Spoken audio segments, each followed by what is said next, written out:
We need to talk about this.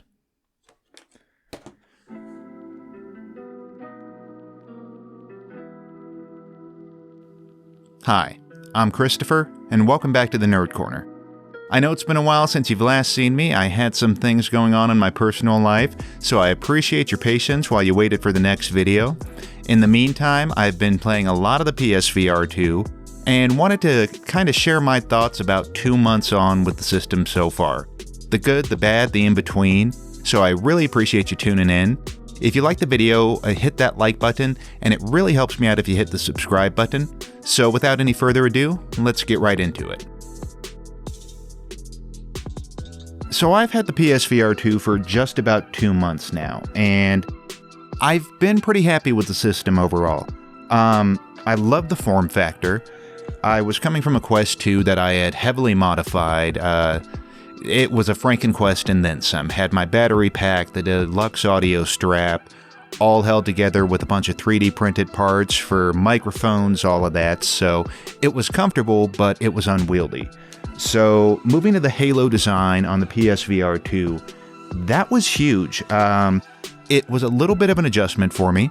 I have a giant head, as you can see. And so getting the fit just right can be a little bit of a struggle sometimes.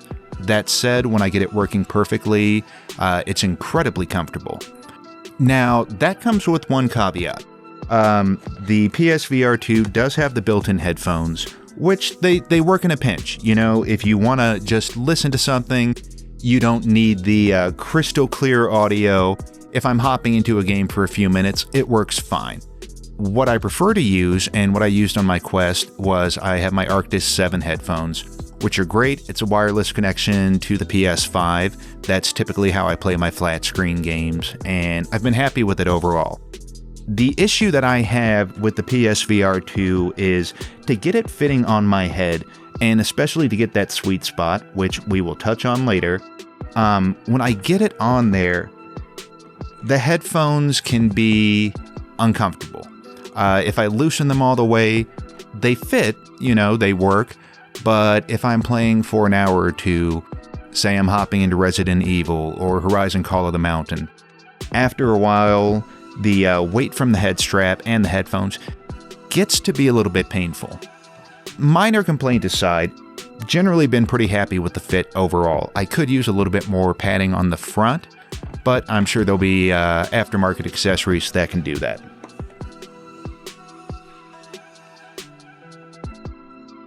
One of the things I've really enjoyed about the PSVR2 is the PSVR2 Sense controllers. Now, what I did with mine, I flipped around the hand strap, so that gives you something kind of close to what you can get with a knuckle grip that you might be familiar if you use the Valve Index or any of the aftermarket accessories for something like the Quest. I find that it fits the hand really well. The rumble is not as intense as I would have liked, but it's also the trade-off you get for a wireless controller and being able to have battery life long enough to actually be able to enjoy those longer games. So there was a lot of hype about what the haptics would bring to VR in the lead up to the launch of the PSVR2. After playing around with a handful of titles, done Horizon Call of the Mountain, Resident Evil, Rez, so haven't hopped into Pavlov yet or any of the games that might take a little bit more advantage of the PSVR Sense controllers. That said, I've been happy with the haptics overall. There's definitely some room for improvement. I was hoping for a little bit more feedback, more along the lines of what you get with the DualSense controller on the PS5. But I've enjoyed it. You know, it's nice having that little bit of extra feedback, more so than you get with current VR controllers. The biggest thing, though, is going back to the comfort. On my Quest 2, I got in the Kiwi hand straps, which are nice to be able to have my hands free, and that made those very comfortable. This, though, is just about the most comfortable VR controller I've ever used. I like the form factor. I wasn't sure what I would think about it at first. I have a little bit larger hands, which is also why I like the Duke controller in the original Xbox. I don't care what anyone says, fantastic controller. But it fits very well for me, and it's been comfortable overall. Now, beyond the form factor, the tracking on the controllers has been hit or miss. In a lot of games, I haven't really had issues. Horizon is the one that gave me the biggest problems. It was typically going over my shoulder to get out my bow and arrow, and it was very hit or miss. Sometimes it would pick it up perfectly. Sometimes I'm not sure if it was the issue of the tracking or the game, but I would be sitting there fumbling, which in the middle of a fight can be extremely annoying.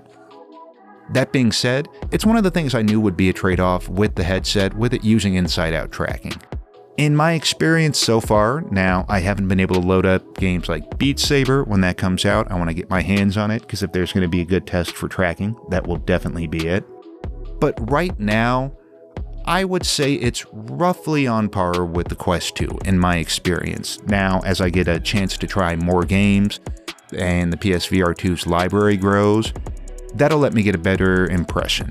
But overall, I'm satisfied with it.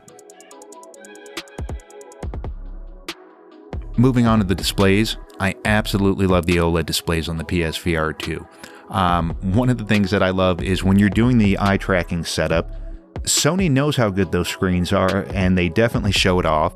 You go from a pitch black screen to blinding white, which is a little bit uncomfortable, but it's a great showpiece for the displays on there. The HDR is not quite as bright as I was expecting, but I think that might come down more to me having unrealistic expectations of what you're going to be able to pack into such a small display there. That being said, I found so far that Gran Turismo 7 is, for me, the best showcase of the displays there.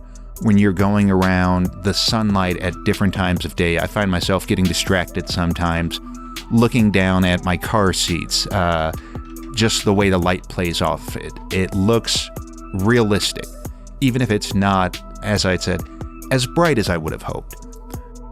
Now, alongside the brightness, the other good thing you get with those OLED displays is pitch black, which in games like Resident Evil 8 is huge. It makes it even more terrifying than it would be otherwise. And going from the PSVR2 back to my Quest 2, it was a little bit painful going into dark areas in games, and I still have that gray glow. So that is one thing I really love about the PSVR2. One thing I don't love so much about the displays, though, is the sweet spot. By now, if you haven't used it and experienced the remarkably small sweet spot for yourself, I'm sure you've heard other people talk about it. When you get it lined up, the PSVR2 looks fantastic. Getting it to where you are actually in that small area where you get the best picture can be a hassle, can be a little bit of a pain.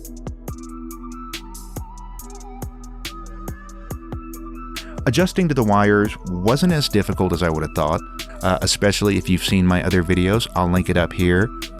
There are a few tips I have, including one of if you have belt loops, putting the cable in the back makes a huge difference. It sounds silly, but trust me.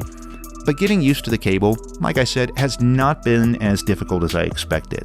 I did get a cable extender. It's only 1 foot, and honestly, that is more just to make sure that if I pull on the cable, I'm not pulling my PS5 out, rather than needing any more length. The 16 feet or so that you have, I find, works fantastically, even for room scale games. Now, I don't have all of the PSVR2 launch titles that are available, but I have a nice cross-section. Have Resident Evil 8 for my horror fix because I absolutely love VR horror. It has kind of replaced movies for me as far as that genre goes.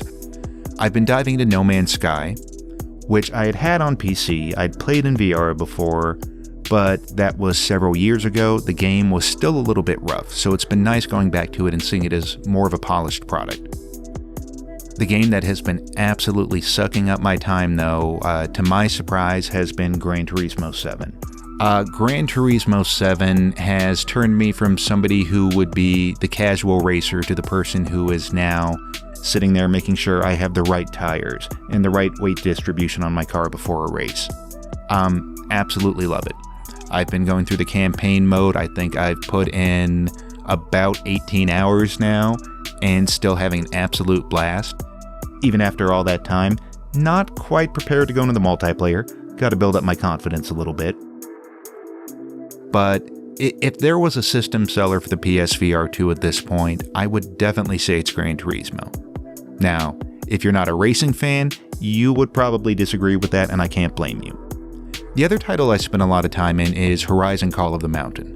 I had Horizon Zero Dawn on the PC and got about 10 hours in, and it didn't grab me enough to finish it, so I never came back. So going into Horizon Call of the Mountain was interesting for me. I'm not really familiar with the lore. I know there are robotic dinosaurs, and it's in the far future. That's about it. Horizon Call of the Mountain is a difficult one for me because while I found the gameplay lacking in a lot of ways, the game itself is an absolutely incredible technical showpiece for the PSVR2. The environments look gorgeous, especially as somebody coming from PSVR, which is how I play most of my games.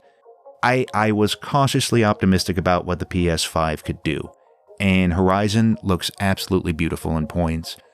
Makes wonderful use of the OLED displays. When you get into some of the really sunlit areas, it's absolutely gorgeous. I do have some complaints though. I'm somebody who I don't like using the quick turn, I always do smooth turn, and there is a lot of ghosting in Horizon. I got used to it after a while, but it's a little distracting when you have these gorgeous environments and the rest of the game looks so good, but if you turn, everything becomes an absolutely blurry mess. So the visuals were great. Audio design in the game was fantastic. The gameplay, I was hoping for more. You know, I went in expecting a prettier version of something like The Climb, and that's pretty much what I got. The combat had slightly more depth than the initial trailers led me to believe, but still not enough that after I rolled credits, that I would go back to it. Like I said, it's a wonderful technical showpiece for the PSVR2. If you got it in a bundle, it's great. If not, I'd say wait for it on sale. So just about 2 months on, I'm happy with the PSVR2. I wish the library was a little bit bigger, but overall, I'm happy with the hardware. I'm happy with the library based on what I've played so far. With it being Sony, there are going to be games coming. It may not be as quick as we'd like. I know I'm still waiting to play through Half-Life Alyx on those gorgeous displays. Who knows if that'll happen? That being said, it's a solid piece of hardware. Would I run out and purchase one right now? That's a little bit more of a difficult question. If you're coming from something like the Quest 2, where you're only playing mobile games, the PSVR2 is a huge improvement, night and day. It comes down to the library though. If you're a racing fan, you have Gran Turismo there. You have open world titles like No Man's Sky. You've got the Resident Evil series. So there are some great games, but the library is still fairly small. And if you are coming from something like the Quest, honestly, a lot of the PSVR2 titles that you'll see coming out are going to be ports of games already available on that system. But if you're looking for something with a little bit more graphical oomph and you're not quite ready to make the leap into PSVR, I would say definitely consider it. If your budget allows for it, it's a great piece of hardware. The library is only going to get better, so it could be a good option. Now, if you're coming from PSVR, the PSVR2 is a little bit more of a difficult choice. Just like on the Quest 2, a lot of the games that you'll see on the PSVR2 are already available on PC. And while some of the games may look better overall thanks to the OLED displays, you're also going to be dealing with a lot of compromises as far as some titles go. If you're running older hardware though, the PSVR2 could be a great option, especially if you don't feel like paying the ridiculous prices that they're charging for video cards these days. Now, if you have the 4090 system with your 64 gigs of RAM, the PSVR2 really isn't going to have a lot to offer you unless you're really interested in those exclusives. So those are my thoughts on the PSVR2. I hope you found some of that helpful, and I really do appreciate you tuning back into the Nerd Corner. Now, I have a couple other videos coming up that I'm working on at the moment, so my goal is to not have it be a month between videos next time. I appreciate you coming back, but yeah, I am so excited to be making videos again. I hope you found this information useful, and I hope to see you around here soon. So thank you so much for stopping by the Nerd Corner. I really do appreciate it. I know you have a lot of options on how you spend your time, so I'm glad you decided to spend a little bit of it here with me. Hope you have a wonderful rest of your afternoon, your morning, your evening, whatever time it is, wherever you are. Thanks for stopping by the Nerd Corner.